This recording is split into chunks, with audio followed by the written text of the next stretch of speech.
अस्सलाम वालेकुम स्टूडेंट्स। अच्छा जी, आज हमारा पहला ऑनलाइन सेशन है मल्टीवेरिएबल कैलकुलस पे। तो इससे पहले हमने लास्ट टाइम क्लास में पार्शियल डेरिवेटिव्स को डिस्कस किया था और मल्टीपल पार्शियल डेरिवेटिव्स को डिस्कस किया था, मल्टीपल एग्जांपल्स की थी, मल्टीपल क्वेश्चंस किए थे और उसको अच्छे तरीके से समझने की कोशिश की थी।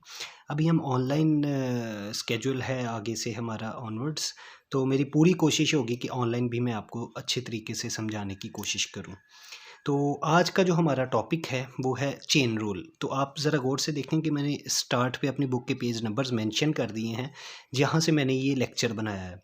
ठीक है, तो चेन रूल को समझने की कोशिश करें बहुत इजी अंदाज से, ताकि समझें कि आया कि ये चेन रूल इस्तेमाल क्यों किया जा रहा है। पहले बेसिक चेन रूल, उसके बाद हम आएंगे कि मल्टीपल सेवरल वेरिएबल्स जब आ जाते हैं, जहाँ पे पार्शियल डेरिवेटिव्स आ जाते हैं, वहाँ पे चेन रूल को किस तरह से यूज़ करना है। तो इसकी कुछ एग्जांपल्स भी करेंगे और एक छोटी सी असाइनमेंट भी आपको करने को दी जाएगी। तो मैं बात करूंगा चेन रूल की। तो चेन रूल की जब भी मैं बात करूंगा तो सबसे पहले हम कोई एक सिंगल वेरिएबल को ट्रीट करेंगे। तो यहाँ पे मेंशन है कि chain rule for a function of single variable. चलो जी, देखते हैं इसको होता क्या है। मेरे पास एक फंक्शन है y is the function of x। फिर मेरे पास एक और फंक्शन है x is the function of t। यहाँ पे अगर आप गौर से देखेंगे तो y जो है वो फंक्शन है x का, तो मेरे पास फंक्शन में सिर्फ एक वेरिएबल है। आगे यहाँ पे भी ज़रा गौर से देखेंगे, x is a function of t, तो यहाँ पे भी सिर्फ एक किस्म का फंक्शन के अंदर एक वेरिएबल है। ठीक है, अगर यह t कॉमा x लिखा होता या t कॉमा q लिखा होता तो तब वो दो वेरिएबल्स होते। ठीक है, तो मैं थोड़ा सा देखते हैं। तो मैंने यहाँ पे लिखा where f and g are differentiable functions, मतलब कि इसको भी हम डिफरेंशिएट कर सकते हैं, इसको भी हम डिफरेंशिएट कर सकते हैं। ठीक है, यहाँ पे भी एक वेरिएबल है, यहाँ पे भी एक वेरिएबल है।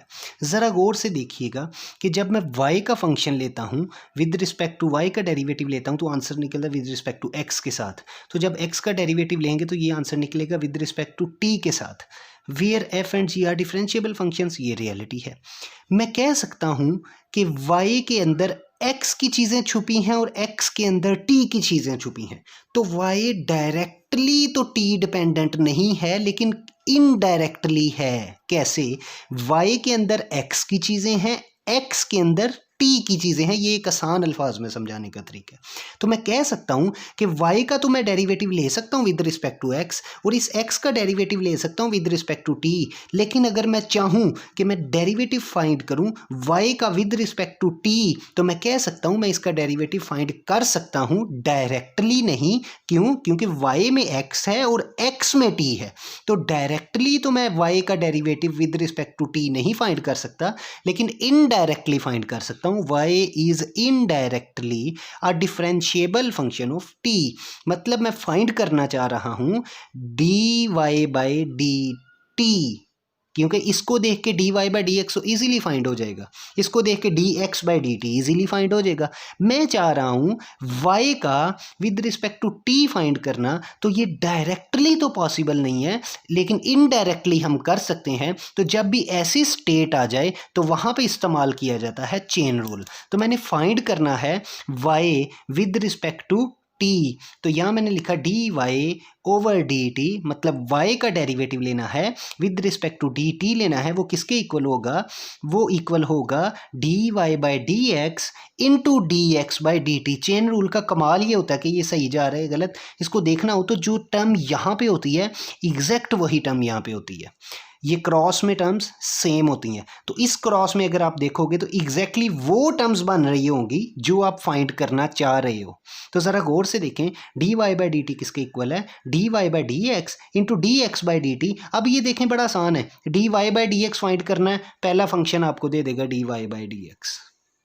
dx by d T find करना है, दूसरा फंक्शन हो जाएगा आपके पास dx बाई डी टी। इसको लिखने का बड़ा ज़बरदस्त अंदाज है, dy by d x dx by d T, तो ऑटोमेटिकली वो चेन रूल ही बन जाता है। क्रॉस में दोनों सेम है और यहाँ पे वो क्वांटिटीज़ हैं जो असल में आप फाइंड करना चाह रहे हो।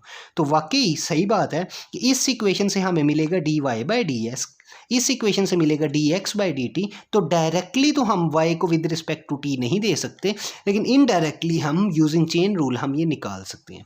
तो ये तो था सिंगल वेरिएबल। हम बात कर रहे हैं, हमारा कोर्स है मल्टी वेरिएबल कैलकुलस, मतलब हमारे पास सिंगल नहीं, हमारे पास सिंगल के साथ साथ सेवरल वेरिएबल्स हैं।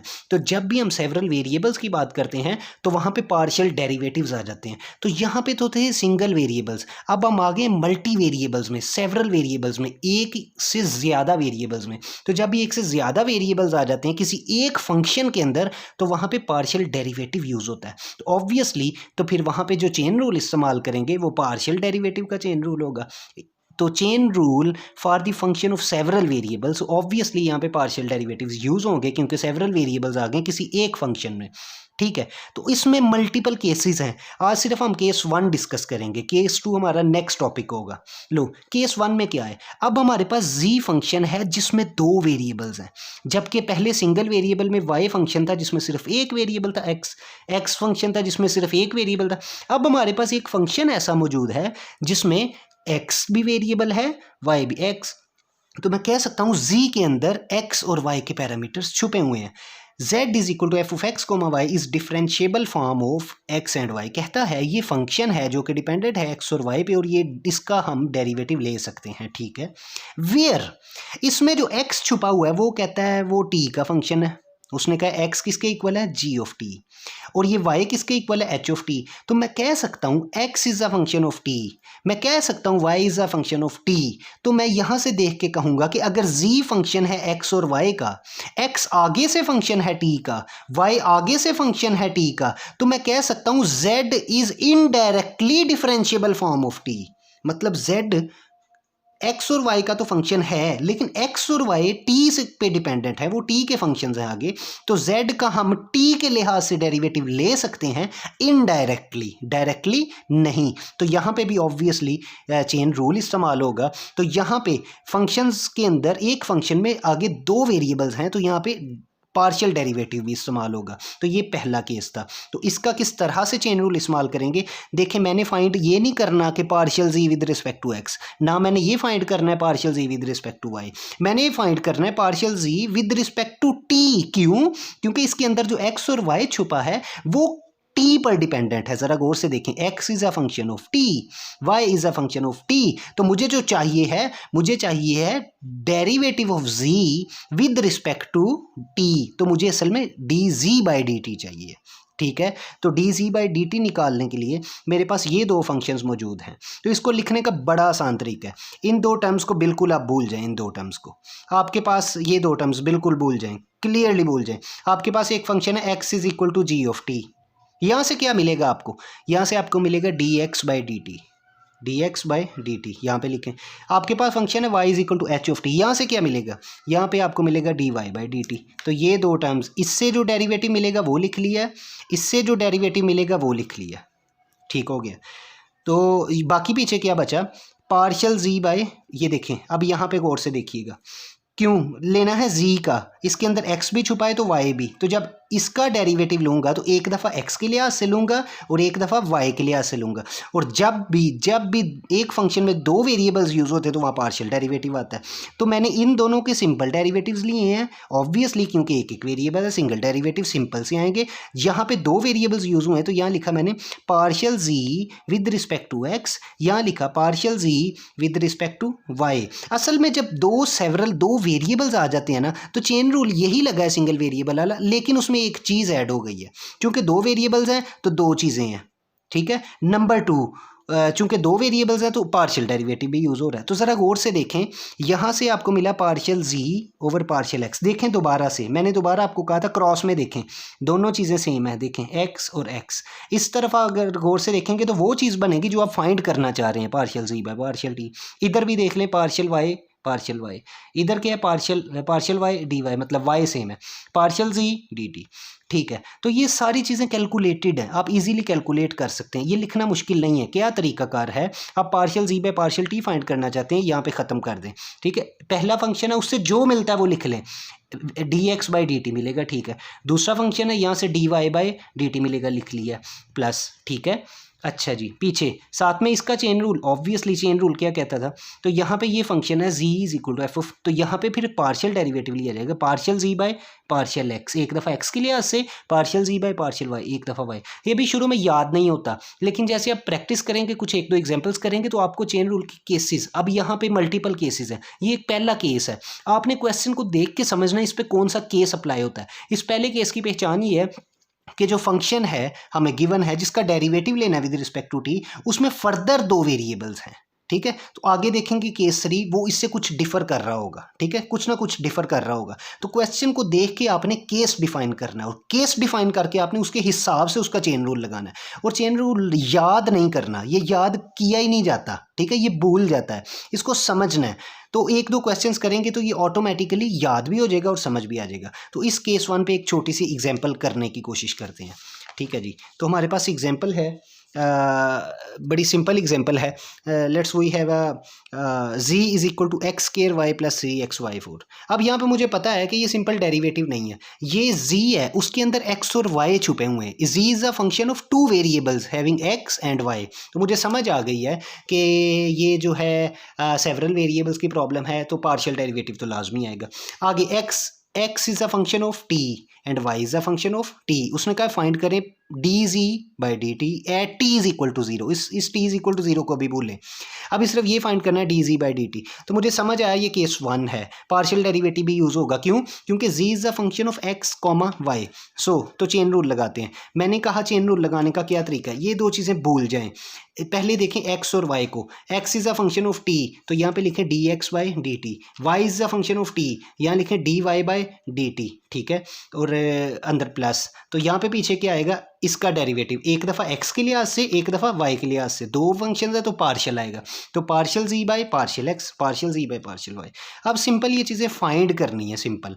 तो ज़रा गौर से देखिएगा, partial z by partial x मतलब z का ऐसे डेरिवेटिव लो x के लिहाज से कि y की सारी terms as a constant treat हों, बाकी सारी वेरिएबल्स। तो जब इसका z का डेरिवेटिव लोगे, partial derivative with respect to x, तो y एज अ कांस्टेंट आएगा। तो जब y कांस्टेंट आएगा तो कांस्टेंट को पहले लिखेंगे, x स्क्वायर का डेरिवेटिव 2x, तो क्या बचा 2xy प्लस 3 कांस्टेंट है, y को एज अ कांस्टेंट ट्रीट करना है जब आपने विद रिस्पेक्ट टू x लेना है, तो x का डेरिवेटिव 1, तो क्या बचा 3y4 प्लस, अच्छा नो, यहाँ पे dx बाई डी टी है, तो dx x आपके पास है t, तो x इज, इसका जब डेरिवेटिव लेंगे विद रिस्पेक्ट टू t, तो साइन थीटा का डेरिवेटिव होता है कॉस थीटा, और थीटा का दोबारा से डेरिवेटिव होता है, तो साइन 2t का डेरिवेटिव हुआ cos 2t, और इस 2t का दोबारा derivative with respect to t लेंगे तो 2 कांस्टेंट आ जाएगा, तो 2 cos 2t plus partial z by partial y।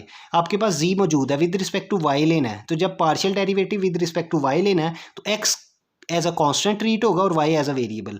तो जब इस विद रिस्पेक्ट टू y लेंगे तो x square as a constant है, y का derivative with respect to y 1 होता है, तो बचा क्या x स्क्वायर, ठीक है। तो विद रिस्पेक्ट टू y ले रहे हो तो 3x एज अ कांस्टेंट है, तो 3x को मैंने वैसे ही लिखा पहले, 3x एज अ कांस्टेंट है, y 4 का डेरिवेटिव, y की पावर 4 का डेरिवेटिव होगा 4y क्यूब, तो 4 पहले आ जाएगा, तो 4 3 ज़ार 12 आ गया, x कांस्टेंट था, x आ गया, और y क्यूब अभी आ गया। आगे dy by d t, y cos t, cos theta का डेरिवेटिव होता है माइनस साइन थीटा, ठीक है। तो जब dy बाई डी टी लेंगे तो cos t minus sine t के इक्वल होगा, बहुत सिंपल हो गया। तो ये आपने फाइंड कर लिया dz बाई डी टी। उसने कहा at t is equal to 0 find करें, मतलब जहाँ जहाँ t है वहाँ वहाँ 0 पुट करें। तो ज़रा गौर से देखें, यहाँ पे t है, यहाँ पे t है, तो जब यहाँ 0 पुट करूँगा साइन 0 किसके इक्वल होता है 0 के, तो x की वैल्यू कितनी आ गई 0। देखिए मैंने x is equal to sine 2t है, t में क्या पुट किया, उसने कहा t इज इक्वल टू 0 पे सब कुछ फाइंड करें, t में 0 पुट किया तो x का आंसर कितना आ गया साइन 0 किसके इक्वल है 0 से, यहाँ से मुझे पता लगा x किसके इक्वल आ गया 0 के। y is equal to cos t में 0 पुट किया तो cos 0 किसके इक्वल होता है 1, y is equal to cos 0 is equal to 1, तो x की वैल्यू 0 आ गई, y की वैल्यू 1 आ गई। तो जहाँ जहाँ पे पूरी इक्वेशन में dz बाई डी टी में x लिखा है वहाँ 0 पुट कर दें, जहाँ y लिखा है वहाँ 1 पुट कर दें, जहाँ t लिखा है वहाँ 0 पुट कर दें। तो जब मैंने यहाँ पे x में 0 पुट किया, y में 1 पुट किया, ये टर्म क्या हो गई 0, यहाँ पे y में 1 पुट किया तो आंसर 3, इस तरह 2 cos 2, तो t में यहाँ 0 पुट किया cos 0 1, तो बचा क्या 2 cos 0 1 अकेला 2 बचा, ये 3 2 ज़ार 6 आंसर आ जाता है। यहाँ पे x 0 पुट किया, दोनों टर्म 0, t 0 पुट की, साइन 0 0, तो ये भी आंसर 0, ये भी 0, तो ये cos 0 1 होता है, 1 मल्टीप्लाई बाई 2 इज़ 2, 2 3 ज़ार 6, तो d g by d t आपने फाइंड कर लिया at t is equal to 0, मतलब सारी वैल्यूज़ टी में 0 पुट कर दिए तो आंसर आ गया 6। तो ये आपकी बड़ी सिंपल सी एग्जांपल है। ये ऐसे अभी इजीली क्लियर कट समझ नहीं आएगी जब तक आप प्रैक्टिस नहीं करेंगे। प्रैक्टिस के लिए मैंने आपको एक छोटी सी असाइनमेंट आज फर्स्ट लेक्चर में दे दी है। एक्सरसाइज है 14.5, पेज नंबर 954 बुक का। क्वेश्चन नंबर 1 से लेके क्वेश्चन नंबर 6 तक प्रैक्टिस करने की कोशिश करें, गलत करें या सही करें कोई इशू नहीं है, लेकिन ट्राई लाजमी करें। ये असाइनमेंट आपने 10 तारीख तक सबमिट लाजमी करवानी है। आपके सेशन मार्क्स जो हैं वो साथ साथ लगेंगे। अगर आपने असाइनमेंट ना सबमिट करवाई तो इशू हो सकता है, ठीक है। ये लाजमी सबमिट करवाएं और ट्राई करेंगे तो समझ आएगी, अदरवाइज़ ये चीज़ ऐसी है कि कुछ देर बाद भूल जाती है। प्रैक्टिस लाजमी करनी है आप सबने।